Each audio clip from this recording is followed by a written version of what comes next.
Hello, everyone. Welcome back to KimUnity Soulutions Podcast.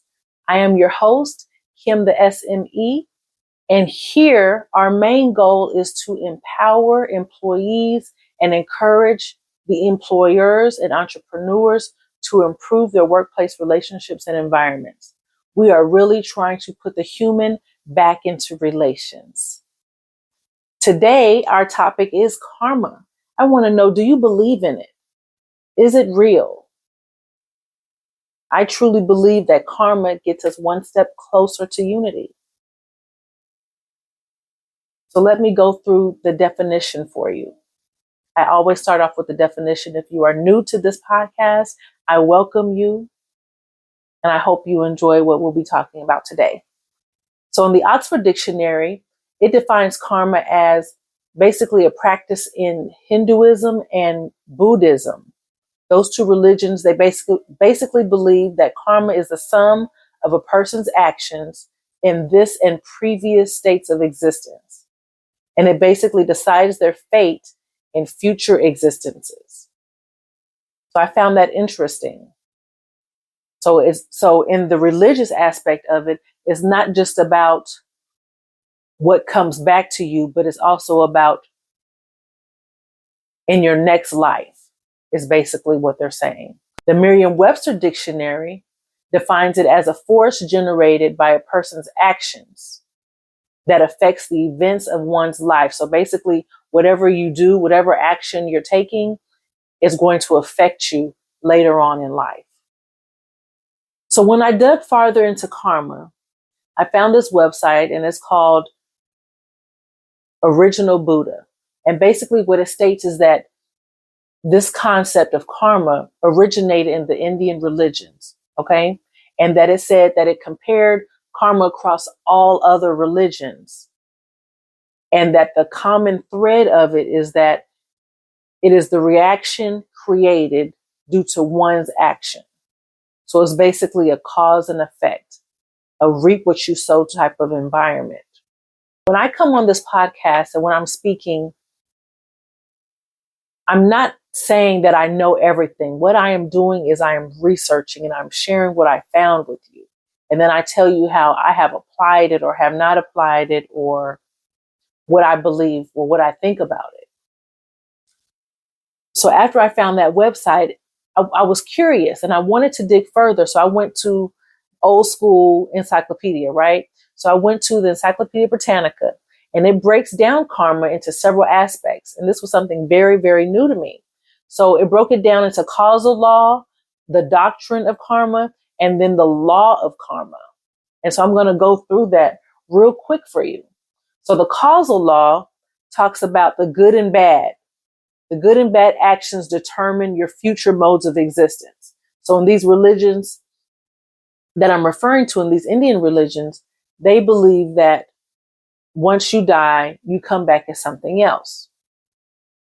I'm not an expert at that. I'm just telling you what I've researched. Okay. So that's what the causal law is. So the doctrine of karma talks about the continuation. It talks about how the common goal is to be released from the cycle of birth and death. So they believe that you're going to keep living and dying until you basically get it right, whatever that is, whatever that karmic effect is. I really want to focus on the moral aspect of it. Karma can be a moral compass for us all. Karma, in my eyes, and what I have seen, and I'm not talking about in a religious aspect, mind you. This is just moral, as in whatever you do comes back to you morally. So if we all practice that law, there would be much more harmony in the world, in our communities, in our workplace today. If we treated everybody how we wanted to be treated, we would experience that on a daily basis. We would see that in the news. We would see that in the government. We would see that in our schools. So that's what I want you all to think about today is karma. Not everybody believes in karma. It's not a complicated term. It's not a complicated practice. It's something that you can just do if you just feel, if you have empathy. Now, discussing the law of karma, when I did my research, it's basically talking about the connection between the ritual and the moral aspect of it. And so what it referred to was the Christian and Islamic religions. And basically what it's saying, how it differs from the Indian religions, is that it's basically a reward or a punishment for a type of behavior. And it's coming from a higher source. So it's not that you're reliving it or there's a cycle, but there's a punishment and there's a reward. Now, I'll also add that as a Christian, and I'm not going to make this a religious session, but as a Christian, I believe in grace and mercy. So I'm not saying that I believe in karma as a religion or a religious aspect, because I do believe in grace and mercy. I do believe that you can ask for forgiveness and be forgiven, that we can do something and receive grace and mercy for it. But I want this episode, and I want us all to try to practice. That is the goal of this episode of this podcast, is that we practice karma. We practice the golden rule.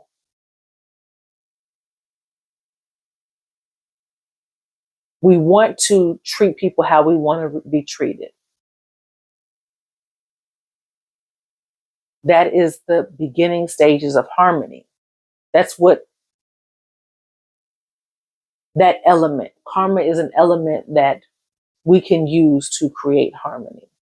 And I really want you all to think about that and to apply that as a moral compass, not necessarily as a religious compass, because this podcast is about reaching everyone regardless of race, religion, income, background, demographics, gender, any of that.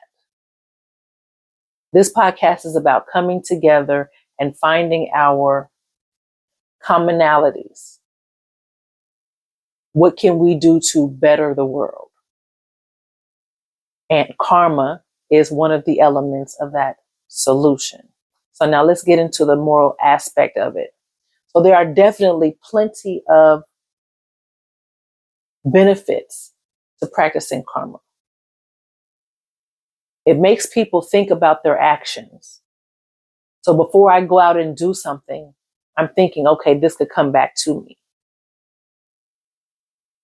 Now, in the Hinduism and Buddhism religions, there is an aspect of it that's called the doctrine of transfer of merit, where they believe that the karma can be passed from one person to another. My good can be your effective good. It can be transferred to you. But I'm not speaking on that right now. I just want to bring that up. I thought that was very, very interesting. In that same aspect, I'm thinking sometimes when I'm driving and maybe there's someone that's going so slow on the freeway, and it's like, why are you getting on the freeway so slow? If the speed limit is 65, why am I behind you and I'm barely pushing 45? And you find out that it is somebody elderly. And so I always think of, what if this was my mother? What if this was my father that's driving in front of me? So I don't honk. Even though I want to, I don't honk.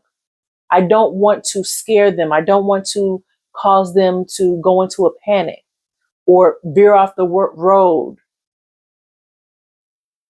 So this is part of karma. I'm treating someone how I would want to be treated. I'm treating someone how I would want my loved one to be treated. I wouldn't want them to be panicked on the road or in a rush, or even though somebody might need to look at the license. Like, should it be taken? Okay. I'm not saying that they should be on the road, but I'm saying have empathy. And that's an element of karma, I believe. It's caring, it's understanding, it's being mindful, thinking deeper, understanding that everyone has different lived experiences, unlived experiences, something that they're going through, and to not take everything for face value. There's something deeper going on past the example that I just gave of being on the road.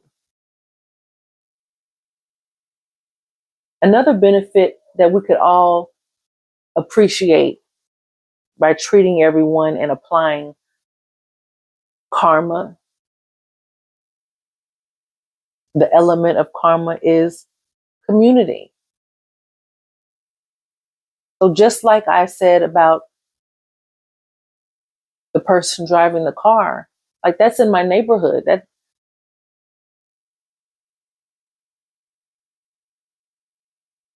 it's beneficial for the community.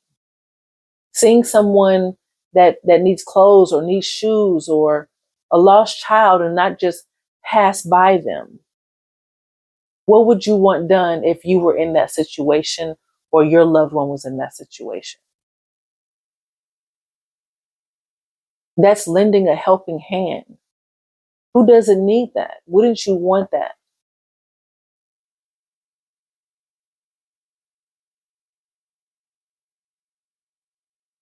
Another way that karma can be beneficial is by helping solve problems in a more cordial way. Conflict resolution. Conflict resolution. There's better ways of resolving conflict or disagreements than yelling, than backstabbing, than all of those things. There's a better way. How would you want to be treated? I feel like this element, this karma, can make the environment much calmer because we're all under the same understanding that we want what's best for the situation, for each other. There is a common ground. When's the last time you've applied it? I mean, even in the doctor's office. So I've been blessed to have some great doctors, but I've been in rooms where the doctors weren't so kind. Their bedside manners were not the best. Might as well say it could have been the worst. Their tone, how they spoke to the patient, it was intolerable. And the whole time I'm sitting there, it's like, would you really want your family to be in this same position and listen to what you're saying, how you're saying it, with just no regard? Sometimes I think we can get so caught up into routine that we no longer feel. We no longer feel. And so using karma and applying it, it brings that feeling back. It makes us think twice. And that's what I want to challenge you all to do when you go back in the office or when you go back home. You never know what someone is going through. I've worked with several co-workers where people were judgmental, like they don't ever want to go home. They just workaholics and management expects us to do the same. Very true. Very true. They could be workaholics. Or maybe their home life is unbearable and they prefer to be at work than at home. So be mindful of that. I know of someone who didn't have a home. They were sleeping in their car. And so it was easier for them to come in and stay later so that they could shower and then go home. Well, not go home, but go and sleep in their car. You're in the workplace and you walk by someone and you see that they're always tired or never looks like they got enough sleep, or they come in and their clothes are wrinkly. You never know what they're going through. Show some empathy. How would you want to be treated? Don't just look at the outside. Don't look at the shell. Have you asked them, do you need anything? Are you okay? Is there anything I can do? This goes back to community. Your community is wherever you are, whether it's at home or at work or at the grocery store. The person in front of you, their card declines and their bill is $15 and you know you have $15. Are you just going to let them walk out without it, without their groceries? Groceries nowadays, honestly, it's not going to be $15, but you understand my point. My message today is, in order to achieve the harmony that we all want, regardless of race, regardless of religion, gender, nationality, income, any of that, demographics, any of that, we want peace. What are you going to do today?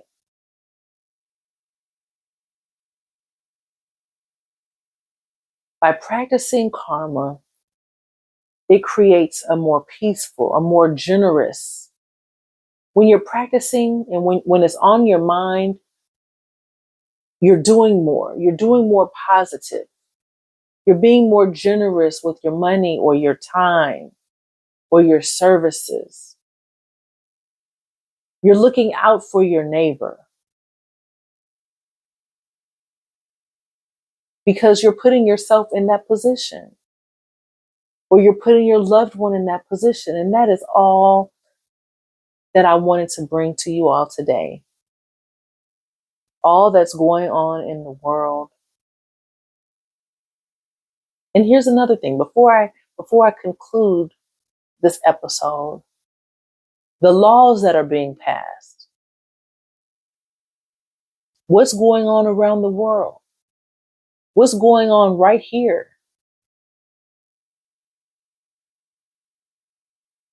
If you wouldn't want it done to you, don't make it law.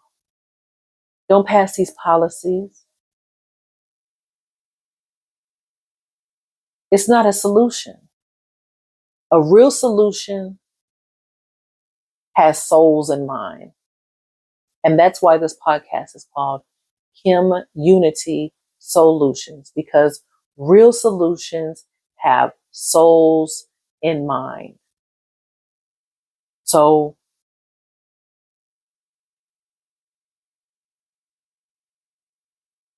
whatever you're voting for or you're voting against, if you were on the opposite end of that spectrum, would you be doing the same? Would you want to be treated the same? I know your answer is no, you wouldn't. You would not. So that means that what you are doing, how you are acting, the rules you're putting in place, how you are treating others is not the solution. It's not the best way. So I'm just encouraging you all to just think about what you're doing. Think about how it's affecting someone else. Put yourself in those shoes. If karma is real, how would it come back to you? They say good karma, bad karma. I believe karma is just karma. What's good comes back, or what's bad comes back. The possibility of it coming back, I'm not saying that it always does, but if we had that mindset, that mind frame, we're that much closer. We are that much closer. Now, when I think about the negative aspects of karma, like, could there be anything negative about karma? What could be like a negative side effect of karma? I would say in thinking about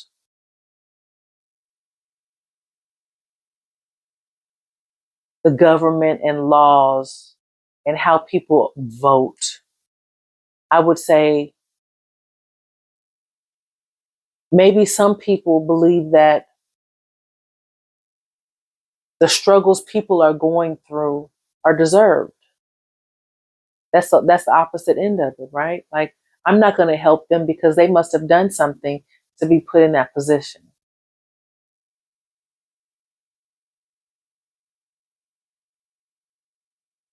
Wow, that could really be a thing.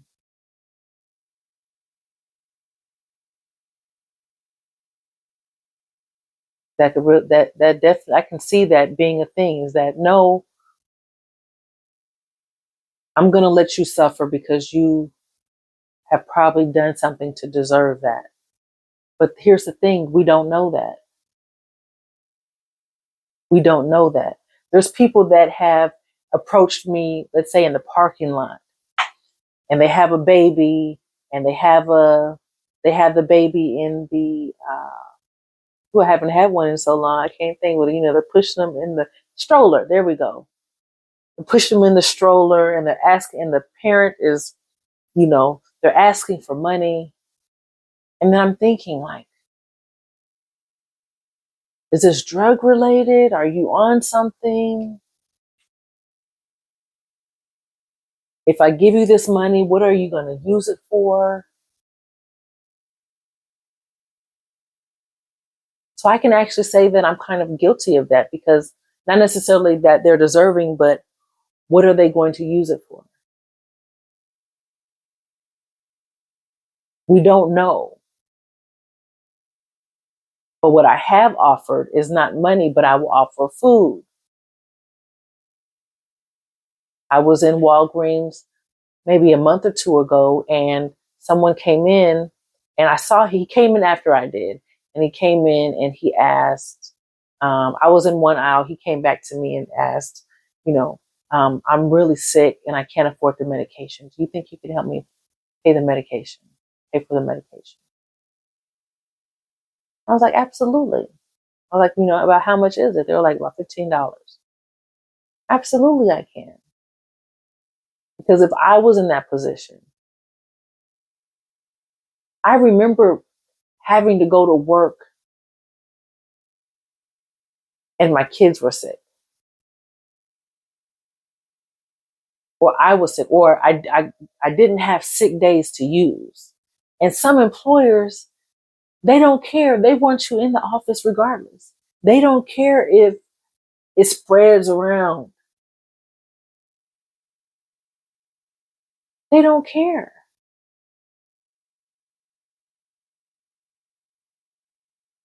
That's another way we can be more mindful.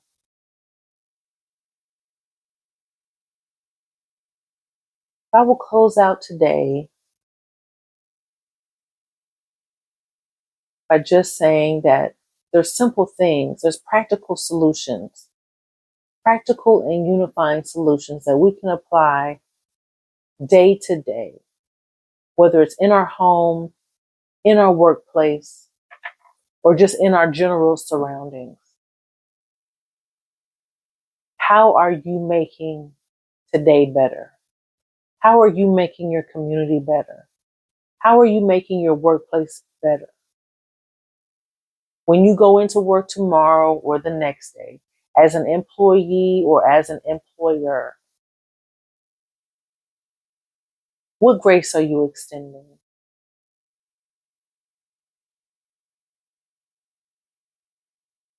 Are you putting yourself in their shoes? Do you really want that sick employee in the workplace?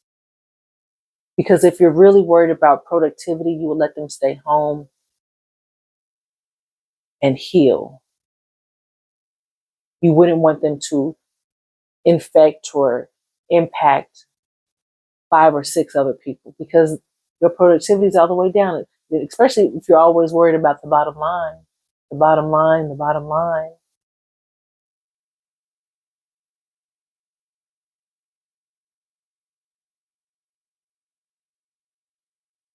Ethical decision making. That is how karma can benefit us all. Empathy. personal growth, because back in the day, like I can tell you that I used to think I was karma. Seriously, I could tell you that I thought I was karma. Looking back, at the time I didn't. I just felt, okay, they did me wrong. Now it's payback. Now I got it. It was always, I basically thought I was karma. You treat me right, I'll treat you right. You do me wrong, I'll do you wrong. And there's a lot of people out there like that. Double tap, follow, subscribe if you've been there and done that. But I'm past that. So that means there's personal growth. I have a cup on my website that says, I used to think I was karma. Now I let God handle it. Hope you all check it out. That's all I have for you today. I just wanted to get that out. I just want to do my part. I just want to help someone else. I've been there. I understand.